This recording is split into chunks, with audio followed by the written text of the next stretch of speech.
आज की video class 10 CG book 5.5 unit तक हमने पहले पढ़ चुके हैं। अब आज 6वां यूनिट का पहला पार्ट है 6.1 जीवन का झरना, जिसे लिखा है आर.सी. प्रसाद सिंह। तो ये कवि भी थे, कथा मतलब कहानी भी लिखते थे और नाटक भी लिखा इन्होंने। और जीवन और यौवन का कवि इन्हें कहा जाता है। और इन्होंने हिंदी साहित्य में बाल काव्य, कथा काव्य, महाकाव्य, गीत काव्य और रेडियो में रूपा, पहले रेडियो चलता था ना, गाना वगैरह सुनते थे, और कई रचनाएं लिखी इन्होंने। तो खास है इनकी रचनाएं जो हैं जीवन और यौवन, मैं किस देश में हूँ, प्रेम गीत, खोटा सिक्का, ये जो है बहुत चर्चित है ना।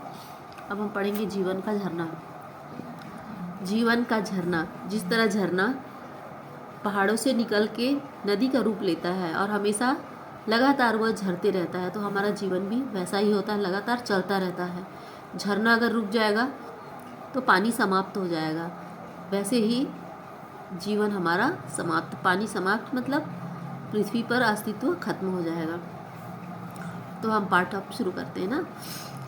यह जीवन क्या है, निर्झर है, मस्ती ही इसका पानी है, सुख दुख के दोनों तीरों से चल रहा राह मनमानी है। ये जीवन हमारा क्या है, निर्झर मतलब लगातार झरने वाला, मस्ती इसका हमारे जीवन का पानी है। जिस तरह झरना लगातार बहता रहता है ना और अपनी मस्ती में उथल पुथल मचा के, वैसे ही जैसे इसका झरने का पानी, वैसे ही मस्ती हमारे जीवन की कहानी।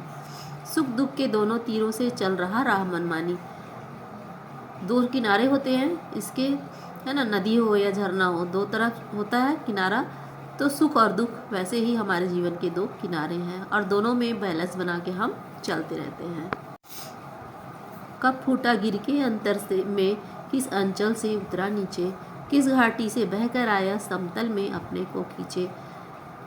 पर्वत से निकलते हैं तो पर्वत के अंदर ही भाग से ना, किस गिरी के अंतर, पर्वत कहाँ से निकला और किस क्षेत्र से, अंचल से उतर के वह नीचे गया, किस किस घाटियों से बह के आया समतल में अपने को खींचे। तो झरना बाधाओं से लड़ता हुआ सदैव आगे ही आगे बढ़ता है, वैसे ही हमारा जीवन रुकता नहीं है, सदैव आगे चलता ही रहता है।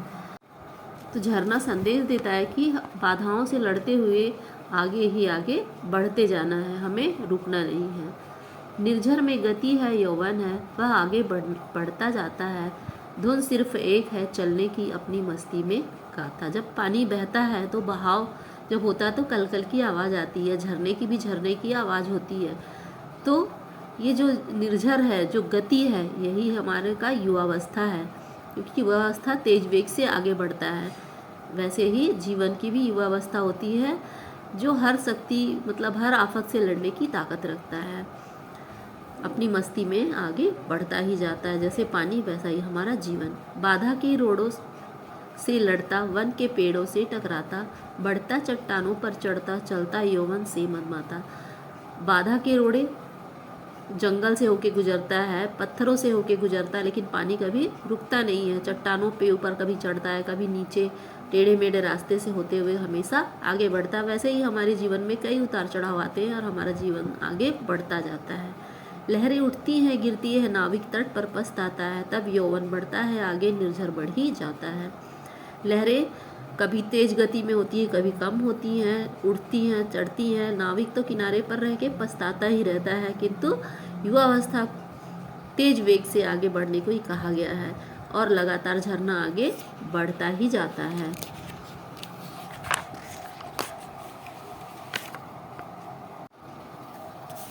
निर्झर में गति है, जीवन है, रुक जाएगी यह गति जिस दिन, उस दिन मर जाएगा मानव, जग दुर्दिन की घड़ियां गिन गिन।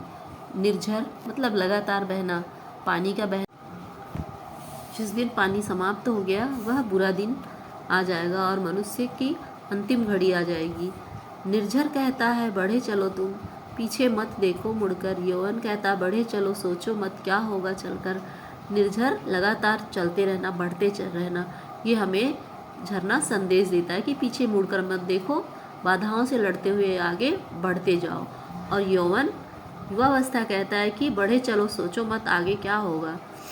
तो चलना है, केवल चलना है, जीवन चलता ही रहता है, मर जाना है, रुक जाना ही निर्झर इझर कर कहता है। तो झरना कहता है कि चलते रहना ही जीवन है। जैसे झरना हमेशा बहता रहता है निरंतर, वैसे ही जीवन चलता रहता है मनुष्य का, और झरने का रुक जाना मृत्यु को प्राप्त करना है। तो मेरे चैनल को सपोर्ट करने के लिए आप सभी का धन्यवाद। इसी तरह मेरे चैनल को सपोर्ट करते रहिए। तो ये पाठ हमारा यहीं पे समाप्त हुआ। कमेंट करके बताइए कैसा लगा पाठ।